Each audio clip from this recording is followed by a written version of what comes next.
ॐ अतुलितबलधामं स्वर्णशैलाभदेहं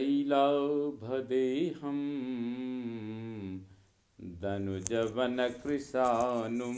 ज्ञानिनामग्रगण्यं सकलगुणनिधानं वानराणामधीशं रघुपतिप्रियभक्तं वातजातं नमामि। मनोजवं मारुततुल्यवेगं जितेन्द्रियं बुद्धिमतां वरिष्ठं वातात्मजं वानरयूथमुख्यं श्रीरामदूतं शरणं प्रपद्ये। कूजन्तं राम रामेति मधुरं मधुराक्षरम् आरुह्य कविताशाखां वन्दे वाल्मीकिकोकिलम्। भवतां समेषां श्रीमद् वाल्मीकि रामायण पारायणोपक्रमे हार्दं स्वागतम् अभिनन्दनं च। इदानीं सुंदरकांडस्य चतुश्चत्वारिंशः सर्गः आरभ्यते। इस सर्ग में प्रहस्त पुत्र जम्बुमाली का वध, यह वर्णन है।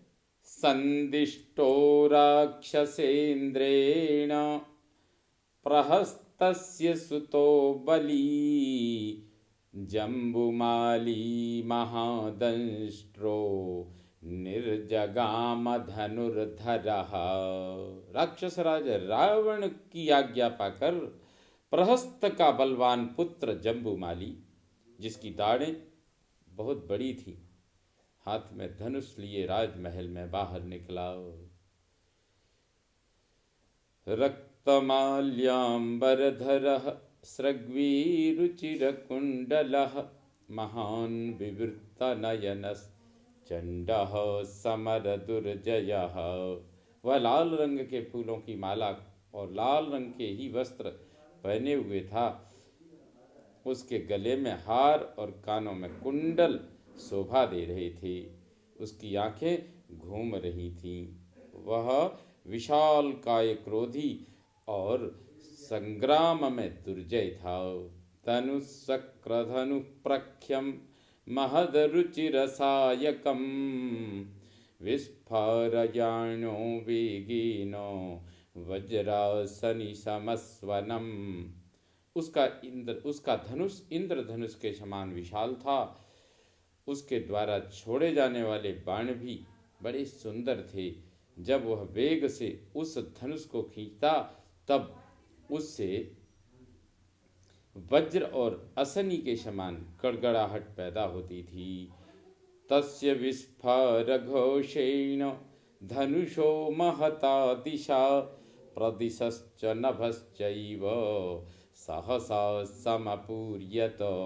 उस धनुष की महती टंकार ध्वनि से संपूर्ण दिशाएं, विदिशाएं और आकाश सभी गूंज उठे।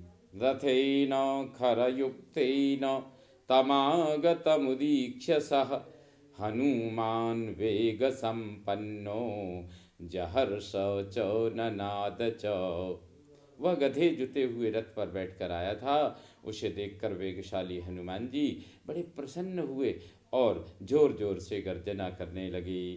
तम तोरण विटंकस्थम हनुमन्तं महाकपिं जम्बुमाली महातेजा विव्याधो निशितैः। महातेजस्वी जम्बुमाली ने महाकपि हनुमान जी को फाटक के छज्जे पर खड़ा देख उन्हें तीखे बाणों से बांधना आरंभ कर दिया। अर्धचंद्रेण वदने शिरस्येकेन कर्णिना बाहुवोर्विव्याधनाराचैर्दशभिस्तु कपीश्वरम्। उसने अर्धचंद्र नामक बाण से उनके मुख पर करणी नामक एक बाण से मस्तक पर और 10 नाराचों से उन कपीश्वर की दोनों भुजाओं पर गहरी चोट की। तस्य तच्छुशुभे ताम्रम सरेणाभिहतं मुखम सरदीवाम्बुजं फुल्लम विद्धम भास्कर रश्मिना। उसके बाण से घायल हुआ हनुमान जी का लाल मुंह शरद ऋतु में सूर्य की किरणों से विद्ध हो खिले हुए लाल कमल के समान शोभा पा रहा था। तत्तस्य रक्तं रक्तेन रंजितं सुशुभे मुखम यथा कांसी महापद्मं सिक्तं कांचन बिंदुभिः। रक्त से रंजित हुआ उसका वह रक्त वर्ण का मुख ऐसी शोभा पा रहा था मानो आकाश में लाल रंग के विशाल कमल को सुवर्णमय जल की बूंदों से सींच दिया गया हो, उस पर सोने का पानी चढ़ा दिया गया। चुकोपबाणाभिहतो राक्षसस्य महाकपिः ततः पार्श्वेति विपुलां ददर्शो महतीं शिलां तरसा तां समुत्पाट्य चिक्षेप जववद्बली।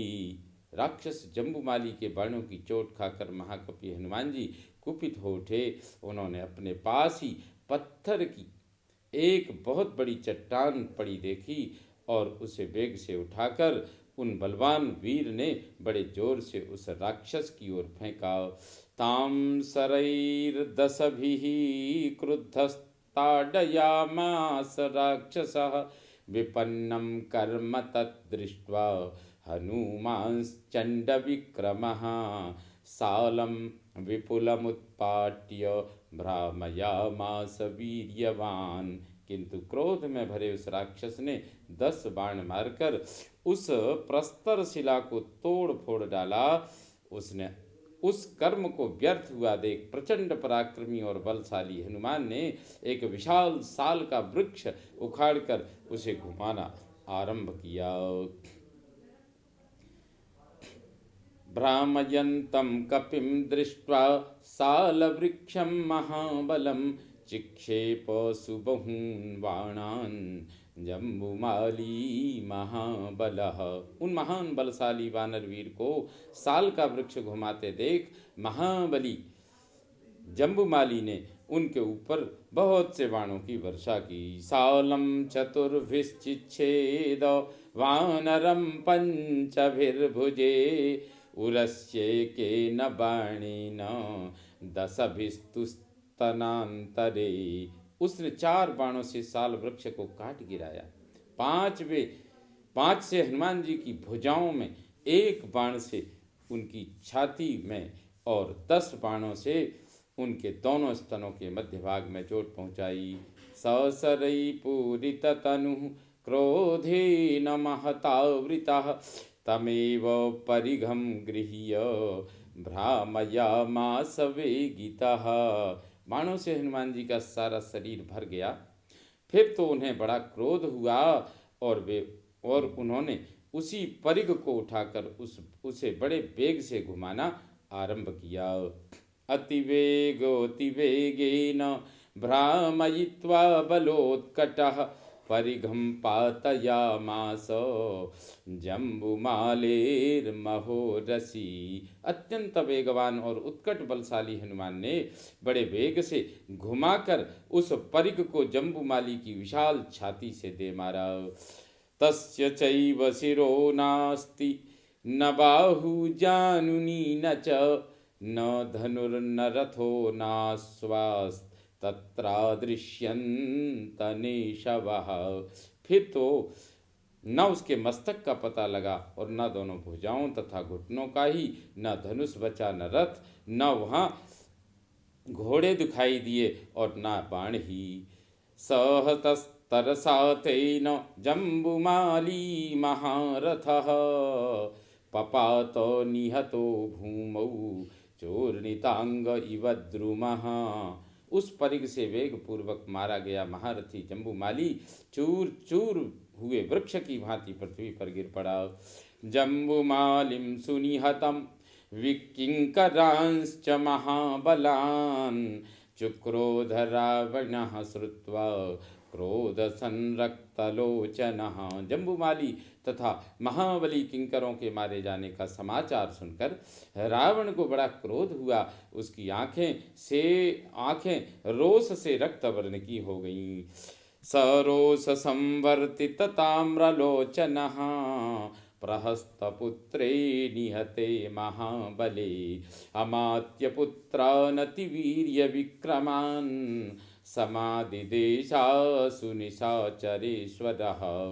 महाबली प्रहस्त पुत्र जम्बूमाली के मारे जाने पर निशाचर राज रावण के नेत्र रोष से लाल होकर घूमने लगे। उसने तुरंत ही अपने मंत्री के पुत्रों को, जो बड़े बलवान और पराक्रमी थे, युद्ध के लिए जाने की आज्ञा दी।